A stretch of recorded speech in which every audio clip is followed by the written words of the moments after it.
Anginibingelele okhulumayo President MD Mthembu esigodini ebambisanani lapha ePitoli njengosihlalo webandla eMpumalanga Holy Church in Zion. Ngithi ke anginibingelele ikakhulukazi ngokukhethekile ngibingelele abantu abasha njengoba sikuye uJune sibungaza izinsuku zabantu abasha. Namhlanje ke ngithi ke angisondelekini ngizonikhumbuza futhi ke ukuthi ke since June 1976 namhlanje it's 2026 kundlule iminyaka engaba ngama-decade angu-5 isikhuluma nga-50 years yonke. Manje ke kuveza umbuzo omkhulu kimi njengelunga lebandla ngoba ke laba ba-1976 babeqondise kakhulukazi lapha ke emkhakheni wezemfundo. Manje ke kimi umbuzo ofikayo ukuthi ke njengamalunga ebandla labakholwayo semkhakheni abantu abakholwayo yiziphi izinselela esibhekene nazo ngoba laba babebhekene nezinselele zemfundo nangesystem beyisebenziswa ngalesa sikhathi. So manje ke lokho akusho ukuthi ke emabandleni the very same system, the very same government azange ibe nakho ukucindezela abantu emabandleni. Kube khona ukucindezeleka okuthize emabandleni. Manje umbuzo usamile uyabuza futhi ke ukuthi ke lezi zinselele esibhekene nazo emabandleni noma lezi zinselele esibe nazo emabandleni zisekhona noma senzani ngazo. Manje nawe ke ungumuntu omusha namhlanje uyikusasa lakusasa. Laba ba 1976 50 years nina nekusasa lakusasa 50 years elandelayo ibandla lizobe linjani lizome limi kanjani. Lokho kusezandleni zenu ngoba nezwi engihlezi ngilifunda nasemabandleni emabranchini lapho nikhona ngesithola incwadi lapha ke esikhatini esiningi lapha ke kuMateyu 5 evesini ka13 efundeka ngalendlela nina ningusawuti omhlaba kepha uma usawuti edumele ubusawuti bovuswa ngani na akasizi lutho kuphela kulahlwa ngaphandle anyathelwe ngabantu nina ningukukhanya kwezwe umuzi owakhe intabeni ungesitheyi nomuntu kasokheli isibane asibeke phansi kwesitsha kodwa usifaka othini khona siyawubakhanyisela bonke abasendlini kanjalo makukhanye ukukhanya kwenu phambi kwabantu ukuba babone imisebenzi yenu emihle badumise uyihlo usezulwini.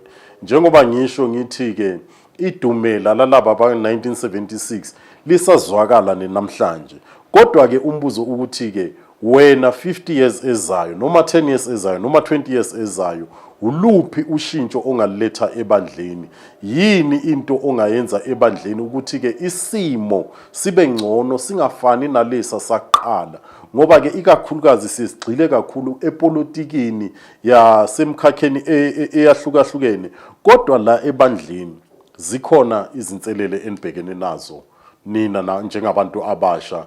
Inselele eziningi esesikhulume ngazo ezinye zazo ziye zidale nokuthi ke abantu abasha bangaboni ubumqoka bebandla ukuthi ke kungani kumele babe sebandleni ngokuba isystem esetshenziswa ebandleni akuyona le system ejwayelekile.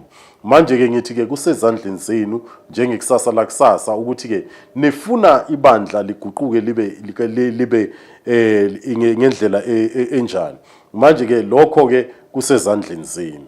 Manje njengoba ngishilo ngithi ke njengoba ningusawuti omhlaba ake nenze ukuthi ke ubusawuti benu buzwakale because iyasho nencwadi ukuthi ke usawuti odumele it doesn't help ukuthi ke alahlwe anyathelwe ngabantu ngezinyawo. Manje ke nawe uyi-particle of that salt emhlabeni wabantu abangu-65 million la ezweni lakithi ke wena that particle yipi i-taste oyilethayo ezweni lakithi yipi i-taste oyilethayo emphakathini wakini yipi i-taste oyilethayo ebandleni lakini. Ngithanda ukuthi ke uzibuze lo mbuzo loyo ukuthi ke uma lencwadi ithi ke you are the particle of salt ithi ke futhi ke uyisibani umuzi owakhiwe entabeni. Manje ke are you that person okhanyisela abantu noma you are that person ohlezi ucindezela abantu? Kuyadingeka ke namhlanje uzibuze lembuzo njengoba ke kuyo lenyanga sisabungaza zona izinsuku zobusha bethu ukuthi ke thokoza nsizwa ebusheni bakho kungathi nasekufike lesasikhathi sokukhula ube ungasakwazi ukuthi ke uthokoze ngenxa yani yezinqumo ozithethe uyini ungumuntu omusha. Vuka uyithathe umuntu omusha ungumuntu onamandla ungumuntu unekusasa eliqhakazile manje ke namhlanje thatha inqumo ezizokbenefita ngakusasa, njengoba noJoshua washo wathi ke nansi lencwadi yomthetho izindla ngayo imini nobusuku iyakuphumelelisa. Futhi ke khona nelizwi elasho lathi ke khulisa umntwana ngendlela azoyithanda kusasa. Wena lendlela obehave ngayo namhlanje uzoyithanda yini kusasa? Sengathi ke uNkulunkulu angakubusisa. Kodwa ke ngingaqedi lapho ke ake sithi ke njengobandla laseMpumalanga Holy Church in Zion sizobe sibungaza thina ke lapha ke enkonzweni yethu ke esithanda kakhulu lapho sizobe sene youth convention khona ngomhla ka27 kuya ku28 lapha ke endaweni yaseBhetali.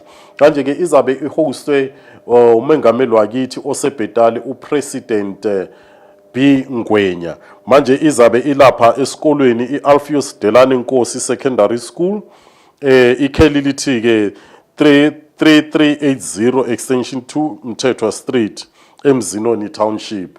Kodwa ke la abafisa ukufika ekseni ngoba siyafisa ukuthi wonke umuntu ke aphumelele ekseni kusifike at least by 8 o'clock the latest ke lapha kaMongameli uNgwenya, ngoba le yakuvenue yasesikolweni sizobe sisuka kwaNgwenya ekhaya lapha e2413 14th Street eMzinoni Township eBhetali. So ngiyacela ke bantwana bakithi ke ukuthi ke asizameni ngakho konke okusemandleni sibambe isikhathi sifike ngesikhathi ukuthi ke neprogram yethu izokwazi ukuhamba kahle, ngoba iprogram yethu izohamba ngalendlela. The arrival time iyo yaka 8 o'clock ke sithole nama refreshments kulabo abasuka eindaweni ezikude abanjengami njena ke abazokwazi ukuthi ke ba adjust nasendaweni. Futhi ke kusukela lapho ke ngo10 o'clock sizosuka sonke sihambe siye lapha ke esikolweni eAlpheus Delani Nkosi Secondary School. Lapho ke siyofike khona ke siqale ngo11 o'clock siyocala ke the official opening yani ye-youth convention ka-2026 lapha ke kuvenue. So lapho ke kuzoba nama-activities a-different ke manje ukuthi lawo ma-activities angacindezeleki. Ngiyacela ke ukuthi ke sonke asibambeni isikhathi ukuthi ke the sequence of events ihambe ngendlela efanele. Then bese ukuthi ke nase sithatha i-break lapha later ke unfortunately ke kuzobe kukhona ama-breaks in between ukuthi ke abantu bakwazi ukuhamba bayothola ama-refreshments, drinks, water, whatever they want to ukuthi ke bayithole. But ke the sequence of events izabe iqhubeka ntambama ke I guess ke lapha ke kusukela ko 1600 abantwana baNkulunkulu bazothatha i-break enkulu bazokwazi ukuthi ke bahambe bozilungisa ukuthi ke ntambama sibuye sizoqala futhi ke i-program an official ceremony futhi ke yantambama, because le eyasemini it is a casual ceremony, but ke le yantambama it's an official one lapho ke sonke sizobe siphelele ngejoin yethu enkulu bogogo nabomkhulu abaphathi bonke ke sizobe sigqoke eziblue. And then ke abasha ke siyazi ke ukuthi ke sigcoka ama two piece nezigqoko bantwana bakwethu ke iduku sizame ngakho konke ukuligwema uma sigcoke isuti yesonto. Labo ke abehlisa ibhande ke siyazi ke bona ke ukuthi ke yibo kuphela abavunyele ukuthi ke bangathwala amaduku, the rest ke yisigqoko. Bomama ke siyazi ke iblue skirt ijoin ephelele. So asenzeni kanjalo bantwana bakwethu, siyenze lenkonzo yethu ibe yinhle ithandeke futhi ke njengoba sizazi ukuthi ke we are well disciplined. Impumalanga Holy Church in Zion eDahakral under Lady Bishop Hlatshwayo kumele senze sure ukuthi ke asizifakeli amehlo ebantwini, asizibonakalise silabo bantu abanjani abamamelayo umthetho, abahamba ngomthetho, abaziphethe kahle, ngokuba ukuziphatha okubi, ukujwayelana nabantu ababi kuhambisana nokuziphatha okubi.